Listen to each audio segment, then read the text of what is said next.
Assalamualaikum warahmatullahi wabarakatuh. Halo teman-teman, berjumpa lagi bersama saya di channel Rasya Firdaus, channel yang membahas sharing tentang BLT atau bantuan langsung tunai. Di kesempatan kali ini saya akan memberikan informasi tentang jawaban tegas Ibu Risma Tri hari ini, yaitu Menteri Sosial, tentang beberapa pertanyaan kenapa kami tidak dapat bansos. Itu yang paling banyak ya yang mempertanyakan. Yang kedua, kenapa yang dapat bansos kurang tepat sasaran. Nah, kita dengarkan ya jawabannya dari Ibu Risma. Namun sebelum kita lanjut ke informasinya, bagi teman-teman yang baru bergabung dan menemukan channel ini, alangkah baiknya untuk menekan tombol subscribe dan menyalakan lonceng notifikasinya agar mendapatkan informasi-informasi terbaru dan terupdate sekitar BLT. Dan kalau bisa kepada teman-teman jangan di skip-skip ya, agar tidak salah paham dan bisa menyerap informasi seutuhnya. Baik, kita langsung ke informasinya. Ini ada komentar-komentar buat Ibu Risma ya. Maaf Bu, dari Aib Budiman nih. Maaf Bu, masa di daerah saya banyak yang punya mobil lebih dari satu dapat bansos, sementara yang lain nggak dapat bansos. Bagaimana caranya? Tolong dicek lagi ya, makasih. Nah, ini salah satu cuitan ya, dari sahabat sosial yang berkomentar tentang di daerahnya yang kurang tepat sasaran. Baik, kita langsung saja.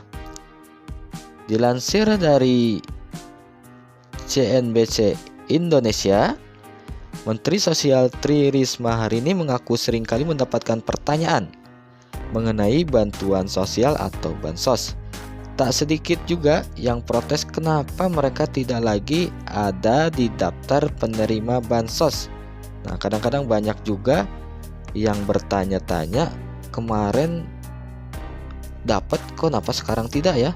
Nah, itu di sini kita simak jawaban dari Bu Risma ya.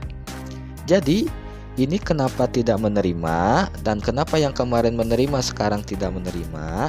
Maka daerahlah yang berhak memberi usulan kepada kami, ungkap Risma dalam konferensi pers virtual Senin 26 bulan 7 tahun 2021.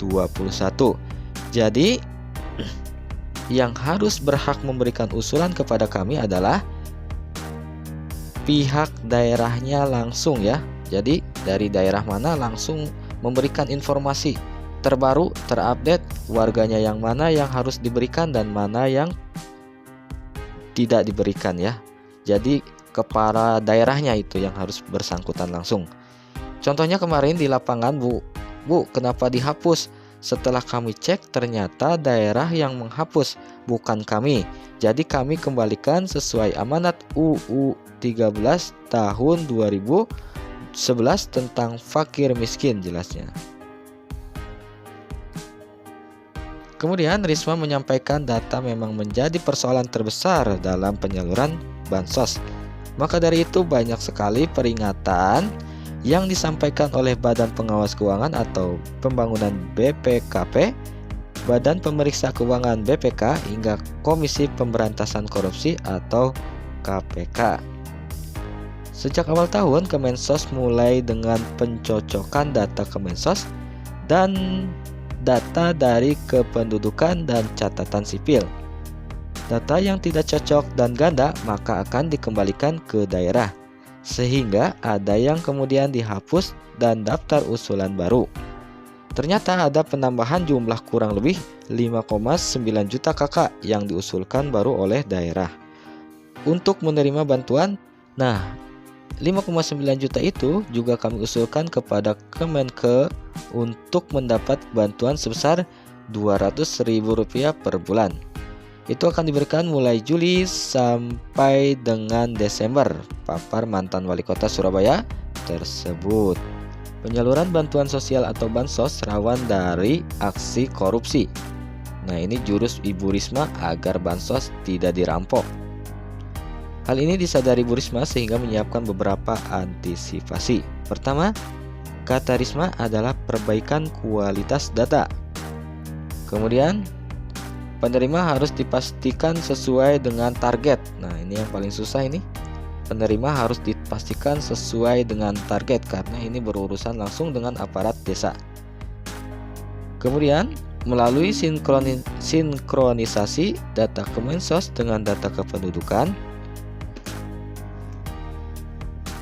Jadi kami perbaiki kualitas data kami agar lebih akuntabel, terang Risma. Kedua adalah perubahan metode penyaluran menjadi bentuk uang tunai. Tidak ada lagi bansos dalam bentuk sembako seperti tahun lalu. Perbankan akan ditugaskan sebagai penyalur bansos sesuai data yang sudah diberikan, khusus untuk beras, maka kewenangan diberikan langsung kepada Bulog sebagai penyedia dan penyalur. Bulog langsung mengirim ke KVM, keluarga penerima manfaat seperti itu. Jadi tidak melalui Kemensos, tapi Bulog langsung mengirim ke KPM, jelasnya. Ketiga adalah peluncuran software untuk belanja. Aplikasi ini dibantu oleh Bank Indonesia atau BI, Otoritas Jasa Keuangan atau OJK, dan beberapa finansial, teknologi atau fintech, serta e-commerce. Jadi nanti belanja bisa di mana saja, tidak hanya di e-warung, tapi bisa di mana saja menggunakan fitur itu. Demikianlah jawaban dari Ibu Risma tentang pertanyaan-pertanyaan yang sering keluar, kenapa saya tidak mendapatkan bansos. Nah, itu kembali lagi ke daerah-daerah yang mendatanya ya. Jadi kita juga harus aktif ya sebagai warga, bertanya langsung ke aparat desa, apa ke RT, ke RW, apa ke desa, ke kecamatan, bagaimana kita cara mendaftarnya, yang pertama. Yang kedua, persyaratannya apa dulu, harus dilengkapi dulu. Nah, kalau kita sudah lengkap, maka kita langsung datang ke ke aparat desa ya, apa ke RT, ke RW ya, untuk mendaftar sebagai penerima. Kalau masalah kita diterima apa tidak, nanti diusulkan lagi dari desa setempatnya. Demikianlah sedikit informasi dari saya, semoga bermanfaat. Kurang lebihnya mohon maaf. Wassalamualaikum warahmatullahi wabarakatuh.